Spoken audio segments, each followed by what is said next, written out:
Hello, it's Leilani from the Bible in 1 Year. Today we are reading out of the book 1 Thessalonians chapter 2, and Paul is writing this letter to the church of Thessalonica. This begins a section where Paul defends his own character and ministry before the Thessalonians. I think Paul put his relationship with God on display wherever he ministered, making the good news personal for him. He stood through every test, every persecution, every trial, because he experienced the power of the Holy Spirit through him. From the road to Damascus to the end of his life, the Holy Spirit accompanied him everywhere that he went. Now, despite of what some of Paul's accusers said, he did not only preach the gospel when it was easy. Paul knew what it was like to speak boldly for the Lord in the midst of conflict and oppression. But if I have to sum up the life of Paul, it would be that he knew he was only called to please God and to be obedient to him and him alone. His satisfaction came from his relationship with Jesus and not from the praises of people. He ministered from an understanding of his identity in Jesus. Now, I remember as a young missionary alone in Zambia, I had to withstand a few challenges.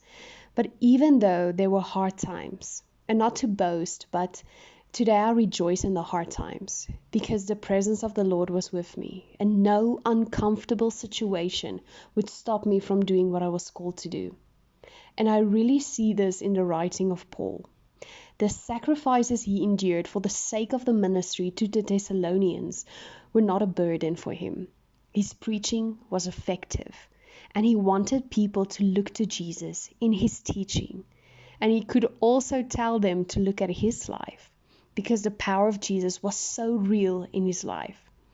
Now today, if a Christian would say, if you want to see Jesus, look at me, we would say, wow, this is a bit antichrist, or this is a bit arrogant. We have so many words to shower over that sentence. But I think it's such a worthy goal for anyone part of the Christian family to live a life devoutly and blameless in the likeness of Jesus. Because Paul said, imitate me as I imitate Christ. And this kind of life draws others to Jesus. And I think this should be our motivation as we read the second chapter, to say, Lord, may my life represent you and only you, that when people come to me, they will only find you. I hope that this encourages you to also live a life in the likeness and in the footsteps of Jesus. May you be blessed until we read together. Goodbye.